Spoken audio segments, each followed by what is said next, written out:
पावसाळ्यात गरमागरम बटरने भरलेली आणि मसालेदार पावभाजी खाण्याची मजाच काही वेगळी असते. तर या पावसाळ्यात घरच्या घरी फक्त एका कुकरमध्ये बनवा अगदी जबरदस्त चवीची मसालेदार बटरी पावभाजी आणि पूर्ण फॅमिली सोबत या गरमागरम पावभाजीचा आनंद घ्या.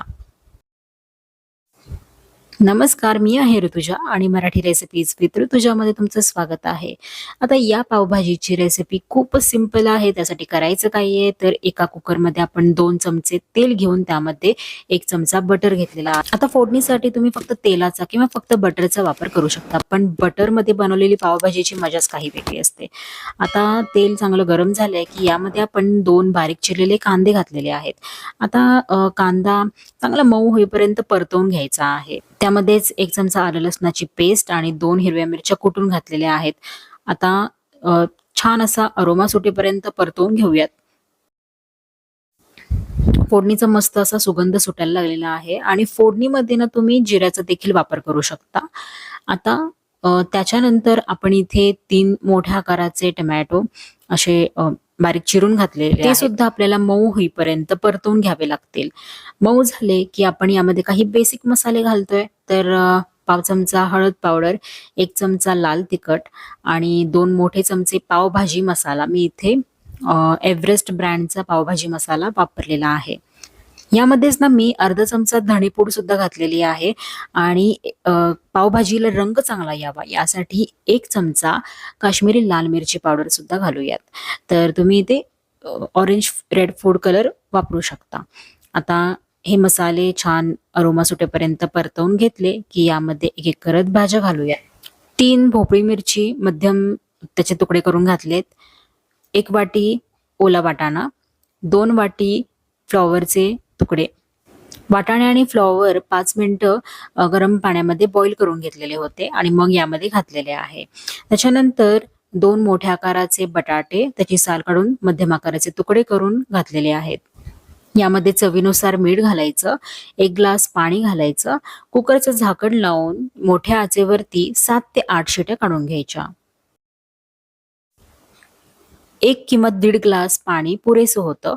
आता त्याच्यानंतर 7 ते 8 शिट्यांमध्ये या सगळ्या भाज्या व्यवस्थित शिजल्या जातात आणि वाटाणा, फ्लॉवर आपण आधीच थोडा शिजवून घेतलेला आहे.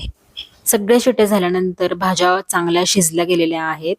तर ही भाजी पटकन मिक्स न करता असं एका पळीने दाबून दाबून यामधील जे जास्तीचं पाणी आहे ते एका ग्लासमध्ये काढून घ्यायचं.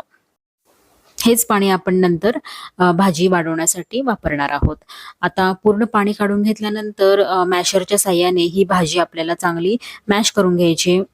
भाज्या चांगल्या शिजल्यात, मऊ आहेत, गरम आहेत, त्यामुळे भाजी अगदी पटकन मॅश केली जातीये.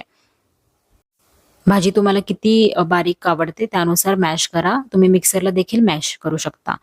आता त्याच्यानंतर आपल्याला यामध्ये पाणी घालत जायचंय. जर जे आपण साईडला पाणी काढून ठेवलेलं होतं ते सगळं मी यामध्ये घातलेलं आहे. त्याच्यानंतर काही पाणी मी गरम करून घातलेलं आहे. आता भाजीची कन्सिस्टन्सी आपल्याला जशी ठेवायची त्या पद्धतीने पाणी यामध्ये घालत जायचं. चव घेऊन बघा, मीठ जर कमी असेल तर यामध्ये घालू शकता आता. आणि त्याच्यानंतर आपल्याला यामध्ये बटर आणि बारीक चिरलेली कोथिंबीर घालायची आहे. सगळं साहित्य मिक्स करून झाल्यानंतर याला 10 मिनिटं चांगली उकळी येईपर्यंत शिजवून घ्यायचंय. भाजीमध्ये आपण अतिरिक्त पाणी घातलेलं असतं, तर भाजी आणि पाणी एकजीव व्हावं यासाठी चांगली शिजवून घेणे खूप गरजेचे आहे. भाजी तर मस्त अशी उकळी येऊन तयार होतीये. तोपर्यंत आपण इथे पाव शेकवायला घेऊयात. पावभाजीच्या पावांना मी मधून चीर देऊन त्यामध्ये हलकीशी लाल मिरची पूड घातलेली आहे आणि चांगले बटरवरती शेकवून घेतलेले आहेत, भाजून घेतलेत. मस्त असे बटरी पाव आपले तयार आहेत. बटरी पावभाजी तयार आहे. तुम्ही याला बारीक चिरलेला कांदा, कोथिंबीर आणि लिंबाच्या फोडी सोबत सर्व्ह करा. सर्व्ह केल्यानंतर परत एकदा वरून बटर घालायला विसरू नका. टोमॅटो, बटाटे थोडेसे जास्त आणि फ्लॉवर, वाटाणे योग्य प्रमाणात वापरा. त्यामुळे भाजीला छान टेक्स्चर येतं.